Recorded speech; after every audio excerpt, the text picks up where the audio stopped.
அனைத்து விவசாய பெருமக்களுக்கு வணக்கம். நான் உங்கள் அக்ரினி. இந்த வீடியோவில் நம்ம எதை பற்றி பார்க்க போகிறோம் அப்படின்னா நம்மளுடைய தயாரிப்பான இன்ஃபினிட்டி பயோ பெஸ்டிசைட் கன்சார்ஷியா, அதாவது இயற்கை பூச்சிக்கொல்லி கூட்டமைப்பு.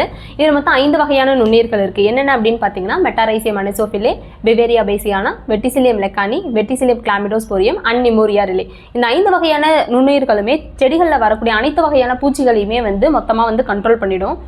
பூச்சிகள் அப்படின்னு பார்த்தீங்க அப்படின்னா ஒரு 4 வகையாக நம்ம பிரிச்சுக்கலாம். முதல்ல இலை தின்னும் புழுக்கள், சாருறிஞ்சிற பூச்சிகள், வண்டுக்கள், அதுக்கடுத்து நூற்புழுக்கள்னு சொல்லி பிரிச்சுக்கலாம். இதில் ஒவ்வொரு நுண்ணுயிர்களும் எப்படி பூச்சை கண்ட்ரோல் பண்ணுது அப்படிங்கிறத பார்க்கலாம்.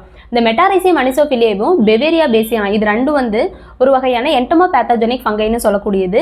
இந்த மெட்டாரைசியம் அனிசோஃபிலே அப்படிங்கிறது என்ன சொல்லுவாங்க அப்படின்னா இலை தின்னும் புழுக்கள் மற்றும் சாருறிஞ்சிற பூச்சிகளுக்கு பச்சை மஸ்காடியன் பூஞ்சை நோய்களை ஏற்படுத்தி கண்ட்ரோல் பண்ணும். இந்த பிவேரியா பேசியானா அப்படிங்கிறது என்னது அப்படின்னா வெள்ளை மஸ்காடியன் பங்கை அப்படின்னு சொல்லக்கூடிய நோயை ஏற்படுத்தி பூச்சிகளை மொத்தமாக கண்ட்ரோல் பண்ணும். இந்த வெட்டிசிலியம் லெக்கானி அப்படிங்கிறது என்னது அப்படின்னா வண்டுக்கள், அதாவது சிவப்பு கூன் வண்டு, காண்டாமிருக வண்டு, இது மாதிரி வரக்கூடிய வண்டுக்களை மொத்தமாக நோய்கள் மாதிரி ஏற்படுத்தி கண்ட்ரோல் பண்ணிடும். அடுத்து வெட்டிசிலியம் கிளாமிடோஸ்போரியம், இதை பொக்கோனியா ஸ்பீஷஸ்னு சொல்லுவோம். முக்கியமாக வேரில் வரக்கூடிய நூற்புழு எப்படி இருக்கும் அப்படின்னா மொத்தமாக நோய்கள் ஏற்படுத்தி கண்ட்ரோல் பண்ணும்.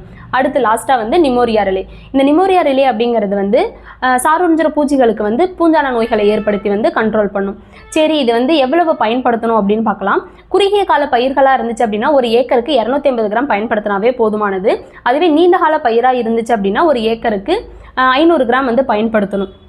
இதுவே எப்படி நம்ம பயன்படுத்தலாம் அப்படின்னு பார்த்தீங்க அப்படின்னா 2லேருந்து 4 நாளைக்கு தண்ணியில் நல்லா ஊற வச்சுட்டு தேவையான அளவுக்கு தண்ணியில் நல்லா ஊற வச்சுட்டு மொத்தம் 3 டோஸ் பயன்படுத்தணும். ஃபர்ஸ்ட் டோஸ் ஸ்ப்ரே மூலயமாவும், 2வது மற்றும் 3வது டோஸ் வேர் சிகிச்சை மூலயமாவும் கொடுத்துக்கணும். இந்த வேர் சிகிச்சை அப்படிங்கிறது நம்ம ட்ரிப்லேயே கொடுத்துக்கலாம். அதாவது சொட்டு நீர் நீங்கள் போட்டிருந்தீங்க அப்படின்னா அந்த பாசன முறையிலே நம்ம கொடுத்துக்கலாம். இதோட சிறப்பம்சம் அப்படின்னு சொல்லி பார்த்தீங்க அப்படின்னா இது பவுடர் ஃபார்மில், அதாவது டெஸ்ட்ரோஸ் ஃபார்மில் இருக்கிறதுனால தனியாக இதுக்கு கட்டாயமாக நாட்டு சக்கரை கலக்கணுங்கிற அவசியமே இருக்காது. தேவைப்பட்டுச்சு அப்படின்னா நீங்கள் கலந்துக்கிட்டு நம்ம ஊற வச்சு நம்ம ட்ரிப்லேயே கொடுத்துக்கலாம். இது பவுடர் ஈஸியாக தண்ணியில் கரையக்கூடியதாக இருக்கிறதுனால நம்ம சொட்டு நீரில் கொடுக்கும்போது எந்த ஓட்டையிலையும் போய் இது அடைச்சிக்காது. அதனால பயன்படுத்துகிற முறை இது ரொம்ப சிம்பிளாகவும் ஈஸியாகவும் இருக்கும். எனவே அனைத்து விவசாயிகளும் இதை இன்ஃபினிட்டியை வாங்கி பயன்படுத்துமாறு அன்புடன் கேட்டுக்கொள்கிறேன். நன்றி, வணக்கம்.